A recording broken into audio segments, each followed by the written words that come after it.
India में इतना ज़्यादा महंगाई है, उसके हिसाब से अभी एक आदमी पर आदमी अगर घर में 50,000 रुपया भी कमा रहा है तो उतना पूर्ति नहीं हो पा रहा है। तो किसी भी आदमी का, किसी भी व्यक्ति का यही सोच रहता है कि हम थोड़ा ज़्यादा पैसा कमाएं, ज़्यादा पैसा कमाएंगे तो परिवार अच्छा से चलेगा, बाल बच्चे जो भी हैं परिवार में।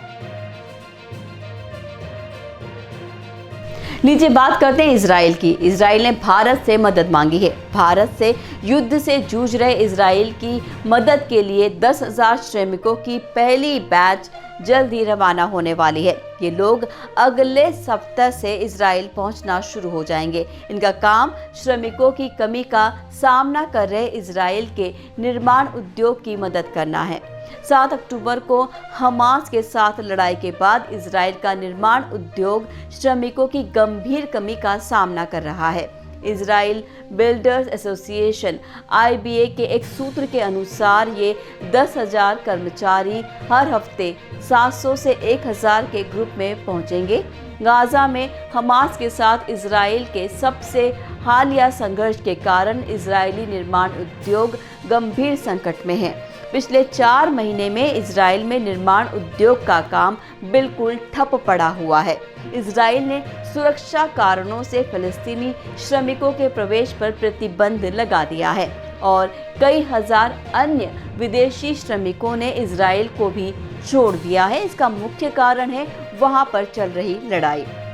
इस कारण चल रही कई परियोजनाएं या तो रुकी हुई है या लेट लतीफी का शिकार हो गई है। कई प्रस्तावित परियोजनाएं तो शुरू भी नहीं हो सकी है।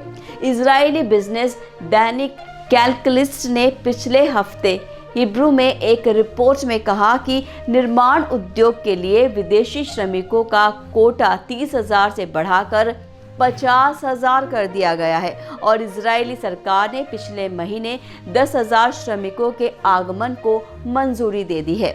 एसोसिएशन के श्रमिक मुद्दे प्रभाग के प्रमुख इचेक गुरविट्स और IBA के CEO ईगल स्लोविक चयन प्रक्रिया की देखरेख कर रहे हैं। वर्तमान में चर्चा है कि इजराइल का आवास और निर्माण मंत्रालय निजी ट्रैक के माध्यम से 10,000 और नौकरियां जोड़ने की योजना विकसित कर रहा है।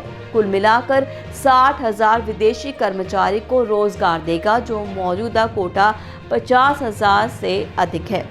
दिसंबर में प्रधानमंत्री नरेंद्र मोदी के एक फोन कॉल में इजरायली प्रधानमंत्री बेंजामिन नेतन्याहू ने भारत से इजराइल में विदेशी श्रमिकों के आगमन को आगे बढ़ाने पर चर्चा की।